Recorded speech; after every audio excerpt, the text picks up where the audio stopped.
बिस्मिल्लाहिर्रहमानिर्रहीम। उम्मीद करें ना तुम सारे ठीक हो सो। ते अज बहुत मज़ेदार सोचते पे हो कि बनाते पे सो। अज बहुत मज़ेदार तो कण गाजर का हलवा बनाते पाए हैं। तो जिन्हें चैनल में लाइक फॉलो शेयर नहीं किया जल्दी जल्दी नाल कर दियो ताकि जो VIP मज़ेदार वीडियो तो तक पहुँचती रहन बिल्कुल सस्तियाँ तो आसान और खस्ता तरीके वाली। तो वेखो ये 1 गिलास असा पानी पा दिता। सोचते पे सो पानी का की करना। तो पानी के पानी ना सा गाजर। बिस्मिल्लाहिर्रहमानिर्रहीम। तकरीबन 1 किलो के बराबर असी कद्दूकश गाजर कीतियां पईयां माशाअल्लाह जी। ये हुण असी इहदे पैंदे पए हैं। बड़ी मज़ेदार अज दी तुहानूं बना के विखाईसूं गाजरां दा हलवा। ते इहदे विच असी अंडे भी पाईसूं, बर्फी भी पाईसूं, उस तो बाद दुध भी पाईसूं। सोचते पे सो किशा सारा कुछ पाईसन, लेकिन ये कि तुहानूं मज़ा जरूर आउंसी। चैनल नूं लाइक फॉलो शेयर जरूर कर दिया ताकि ये जी तुहाडे तक चटपटी वीडियो पहुँचदियां रहन। ये चेक कर लो बर्तन छोटा हो से, लेकिन इंशाअल्लाह तुहानूं इसे दे विच असीं हलवा बना के विखाईसूं। इस पानी दे विच असीं इहनूं गाल लावांगे ते नाल नाल तुहानूं विखाइंदे जावांगे। ठीक हो गया, थोड़ी देर बाद तुहानूं विखाइंदे हां। माशाअल्लाह जी। है वेखो बहुत सोहनी इहदी शिकल नज़र आंदी पई है। है चेक करो जी, काफ़ी हद तक इहदे गल चुके हैं गाजर। तो पानी तुहानूं पता गाजर अपना भी छुड़ेंदी है पे, लेकिन उस तो पहले असीं इहदे पा छुड़ेसूं दुध। दुध तकरीबन 1 किलो असीं इहदे पाईसूं, क्योंकि 1 किलो गाजर तो 1 किलो पावांगे। बिस्मिल्लाहिर्रहमानिर्रहीम। वेखो फ्रैश दुध तुसां लैना है। 1 किलो असीं इहदे पा दिता दुध। डब्बा साडा 1 किलो का। तो ये गाजरां नूं इन्ने समय तैयार करे से VIP करके थोड़े जे उबाले देने। उस तो बाद असीं इहदे पाईसूं चीनी। चीनी भी तो तुहानूं दसी हुई है। वो पाईसूं मुड़ विच बर्फी पाईसूं खोए की जगह ते। इंशाअल्लाह VIP बनसी चीज़। माशाअल्लाह जी। वेखो काफ़ी सोहनी इहदी शिकल नज़र आंदी पई है। हुण असीं इहदे चीनी पैंदे पे। बिस्मिल्लाहिर्रहमानिर्रहीम। तकरीबन 1 कप के बराबर चीनी पैंदे पाए। 1 पाइया ला लो, ज़्यादा नहीं था। 1 पाइया चीनी असीं इहदे ऐड कर दी है। तो इनू भी विच मिक्स कर लेने। आ चेक करो, इनू इहदे अच्छी तरह घोल लेने। घोलन तो बाद 1-2 मिनट का वक्फा देने ताकि चीनी इहदे घुल जाए चंगी रीत। उस तो बाद पैसों अंडा। ठीक है ना। अंडे तो बाद पैसों बर्फी। माशाअल्लाह जी माशाअल्लाह। है चेक करो, बड़ी सोहनी इहदी शिकल नज़र आंदी पई। चीनी भी चंगी रीत घुल गई इहदे। तो हुण असीं इहदे एक पैंदे पे कच्चा अंडा। है चेक करो जी। बिस्मिल्लाहिर्रहमानिर्रहीम।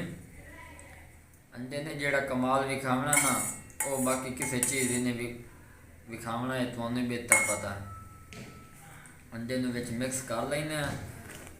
टुकड़ियां जिहियां विच आ जासन। आ चेक करो, आ वेखदे पे हो ना, अंडा विच उबल गया। एडा वड्डा बर्तन है, तुहानूं पता हो सी भाई एक अंडा करेंदा की है। चलो मुड़ भी खूबसूरती तो बन गई है। तो हुण असीं इहदे पैंदे पाए हैं बहुत मज़ेदार चीज़, बर्फी। है वेखो ना। बिस्मिल्लाहिर्रहमानिर्रहीम। खोया साढ़े कोई नहीं आए, असां विच पा दी है बर्फी। बर्फी खोए वाला टेस्ट तो लैके आ सकती है ना थोड़ा बहुत। चेक करो, इनू इस तरह हलाई रखना है। चेक करो, माशाअल्लाह जी माशाअल्लाह। बहुत सोहनी इहदी शिकल नज़र आंदी पई है। इस तरह पकदी रहा सी। नाल असीं इहदे 2-4 चीज़ां होर पईने, वो तुहानूं नाल दिखा दिंदे। थोड़ी जी किशमिश, 3-4 बादाम, उस तो बाद गरी वगैरह। बिस्मिल्लाहिर्रहमानिर्रहीम। उस तो बाद असीं विच पा दिंदे लाची। चेक करो भाई उभरन लग गया, लेकिन लाचियां तो पाउणियां जरूरी है ना। चेक करो, साबित लाचियां पा देने क्योंकि दुध उबलदा पिया। माशाअल्लाह जी। नाल नाल हलाई रखना। गाजर का हलवा वो भी मज़ेदार, वो भी बर्फी ते अंडिया वाला माशाल्लाह मां सदके जावे प्यो वारी जावे। आ चेक करो तो मज़ाम सी कि राजा बिलाल परदेसी मिस्टर डॉट फूड 78 के साथ आप लोगों को इस तरह की लज्जत वाली मज़ेदार डिशां मिलदियां रसन। ये चेक करो बहुत ही खस्ता और मज़ेदार तरीके नाल तैयार करे सो। इनू दा दुध असी खुश्क करांगे तो लहावांगे ना, भावें पूरा गैस खाली हो जाए लेकिन तुहानू भी नाल नाल विखाई रख सो क्योंकि तुहाडा टाइम भी बहुत ज़रूरी है। ये ना आखो कि गप्पां दे चक्कर च हलवा ही ना काम दा बने। माशाअल्लाह जी माशाअल्लाह मेरे अल्लाह दी बरकतां नेमतां ते आ वेखो जी बहुत मज़ेदार गाजरां दा हलवा तैयार होवन ते आ गया। लेकिन ये जिहड़ा दुध पिया ना थोड़ा जिहा रह गया, ज़्यादातर खुश्क हो गया। असीं इहनूं होर खुश्क करांगे तो उस तो इलावा थोड़ा जिहा असीं पैंदे पए घ्यो। बिस्मिल्लाहिर्रहमानिर्रहीम। ये देसी घी असीं इहदे विच ऐड करदे पए, तुसीं चाहो तो जिहड़ा मर्जी घी इहदे विच ऐड कर सकदे हो क्योंकि देसी घी ने अपना रंग विखावना, दूसरे घ्यो अपना रंग विखावना। ठीक है ना। कोशिश तो इहो करो कि देसी घ्यो विच बनाओ ताकि खालिस एक चीज़ बना रहे हो तो विच खालिस चीज़ ना हो तो फिर जायका तो कोई ना होया ना। दुध थोड़ा जिहा रह गया तो असीं उसे खुश्क करन दे विच थोड़ा जिहा घ्यो पा दिता। हुण बिल्कुल खुश्क करांगे, उस तो बाद मज़ीद तुहानूं असीं इहदी शक्ल विखावांगे। साडे नाल जुड़े रहिया, चैनल नूं लाइक फॉलो शेयर ज़रूर कर दिओ ताकि इहो जिहियां नवीं तो नवीं वीडियो तुहाडे तक पहुँचदियां रहन। माशाअल्लाह सुभानअल्लाह मेरे अल्लाह दी बरकतां नेमतां ते आ वेखो जी बहुत मज़ेदार लज़ीज़ गाजरां दा हलवा जिहड़ा ओह साडा तैयार हो चुका है।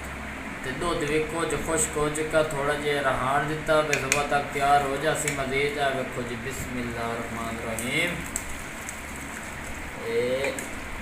आ वेखो जी माशाअल्लाह सुभानअल्लाह जी। आ वेखो मुकम्मल तौर पर गाजरां दा हलवा साडा तैयार हो चुका है। लोग तुसीं इहदे वेखदे पए सो। अगर वीडियो पसंद आई हो तो चैनल को सब्सक्राइब लाइक शेयर ज़रूर कर दियो ताकि इस तरह की लेटेस्ट वीडियो आप लोगों तक बर वक्त पहुँचती रहें। दुआओं में याद रखना। तब तक के लिए इजाज़त चाहते हैं। अल्लाह हाफिज़। इसको आप लोग अगर फ्रिज में रख दें तो मज़ीद मज़ा बन जाएगा क्योंकि ये जम जाएगा और फिर खाने में मज़ीद बेहतरी आएगी। इसलिए हमने इसको थोड़ा कम ही उतारा, दूध इसका थोड़ा उतार दिया ताकि सुबह तक ये खुश्क हुआ पड़ा होगा। तो दुआओं में याद रखना। अल्लाह हाफिज़।